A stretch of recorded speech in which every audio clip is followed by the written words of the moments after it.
Hello students, in this video we will discuss part C, flotation of chapter 5. So first topic is principle of flotation. So here two forces are acting on this body. One is its weight, second one is its upthrust. So weight of the body is always acting vertically downward and has tendency to bring the body down or to sink the body. But upthrust is acting through the center of buoyancy, that is B, and center of gravity of displaced liquid. So upthrust is equal in magnitude of weight of the liquid displaced. So this force has tendency to make the body float. If the body is floating, so only that much portion will remain immersed inside the liquid, which is enough to create the upthrust, can balance its weight. So Fb is equal to V, that is the volume of submerged part of the body, into density of liquid into gravity. Now three cases can be arise over here. First is weight can be greater than maximum upthrust. Second is weight equal to maximum upthrust, and third is weight is less than maximum upthrust. So first case, when weight is greater than maximum upthrust, when the body is fully immersed inside the water. In this case, body will sink and center of buoyancy and center of gravity will coincide, and here you can see F dash B is acting in upward direction and weight is acting downward. Still, in this also the apparent weight is equal to actual weight minus upthrust, and actual weight will be greater than apparent weight. As long as the body is inside the water, apparent weight will be less than actual weight. Case 2, when weight is equal to F dash B, it means it is a case of just flotation. The body just floats. Here also the total body is inside the water, and center of buoyancy and center of gravity both coincides. Upthrust is acting upward, maximum upthrust, and weight is acting downward. Here apparent weight is equal to 0 because weight is totally balanced by the maximum upthrust.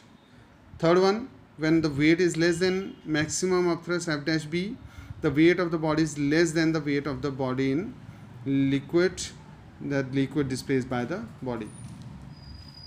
So here maximum upthrust will send the body outward, so only that much portion will remain inside the water, which can create upthrust equal to its own weight. So here only Fb will act, which is equal to the weight of the body, not extra this maximum upthrust.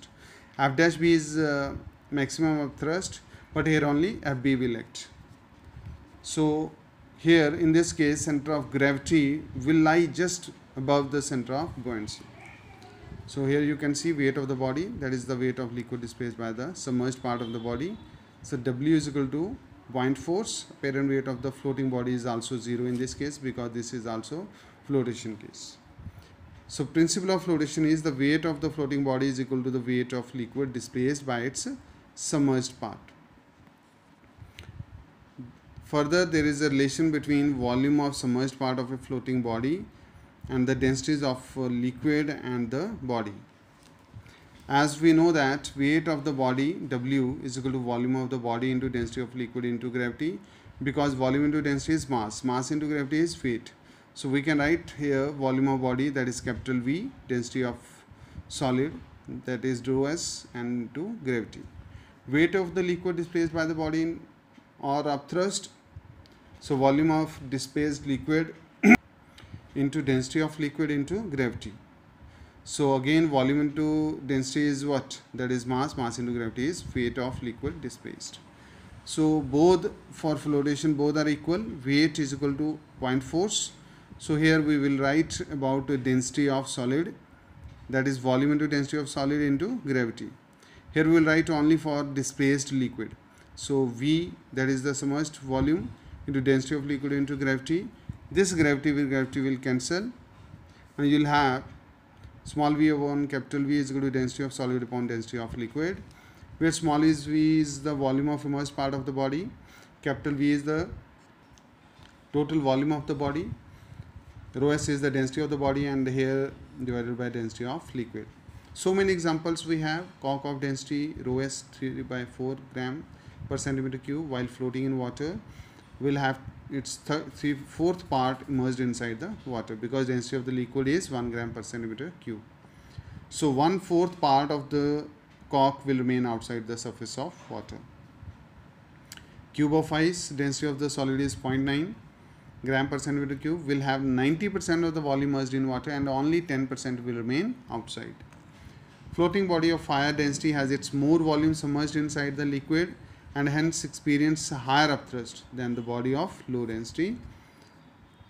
Second point, body floats in liquid of different density only and only when the density of the body is less than or equal to the density of the liquid.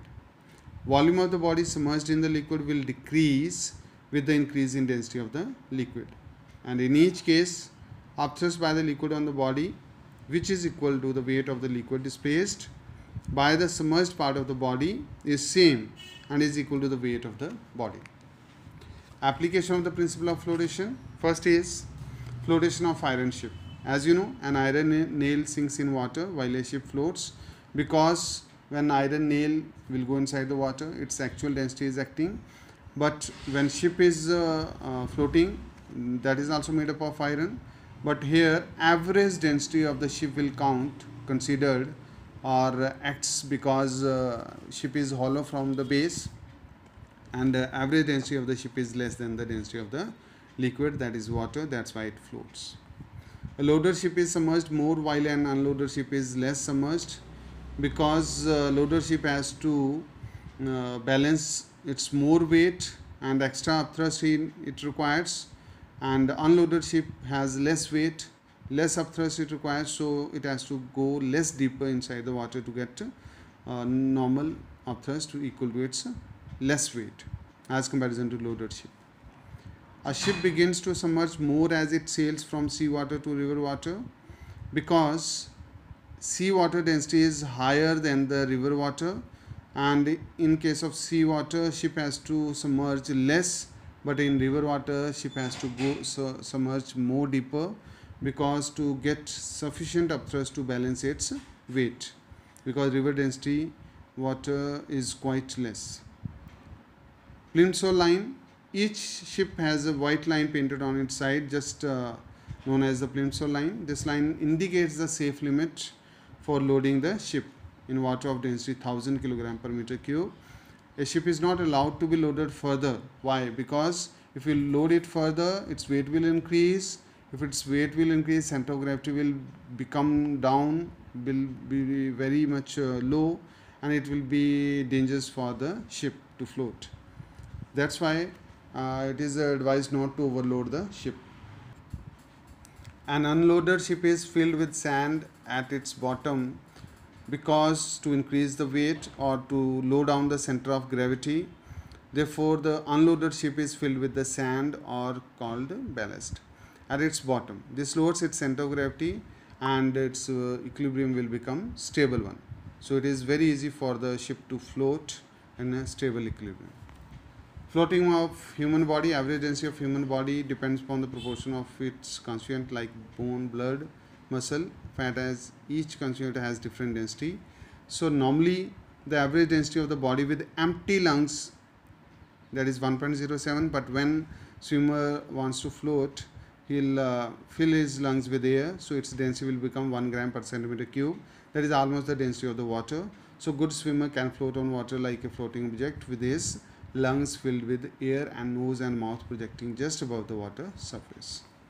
It is easier for a man to swim in seawater than in fresh river water, because density of seawater is nearby 1.026 gram per centimeter cube and density of the river water is 1 gram per centimeter cube.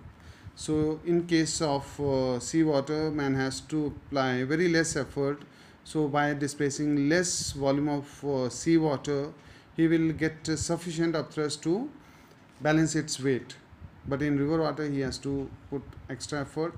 In the Dead Sea, the density of the water is quite high, that is 1.16 gram per centimeter cube, and there even if a man does not know swimming, so he can easily swim. Why? Because Dead Sea has a very high density, that is 1.16 gram per centimeter cube, and without putting effort he or she can float like floating object. Flotation of submarine. Submarine is a fish-shaped watertight boat. As you know, it can go deeper and deeper, and even it can float on the surface of water. So submarine can be made to dive into water or rise up to the surface of the water as according to the requirement. If a submarine is to dive, its ballast tank are filled with water, so that the average density of the submarine becomes greater and the density of the sea water, and the submarine dives into water. A submarine is to rise, water from the ballast tank is forced out with the help of the pump.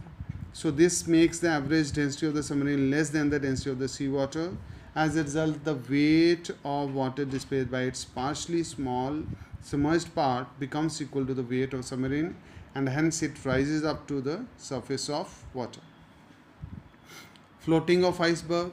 Now density of the ice is quite less than the density of water, that is 0.917 gram per centimeter cube, and density of the water is 1 gram per centimeter cube. So huge masses of the ice known as icebergs are able to float on water with a major part inside the water and only small portion above the water surface. So rest of the part in next video. Thank you.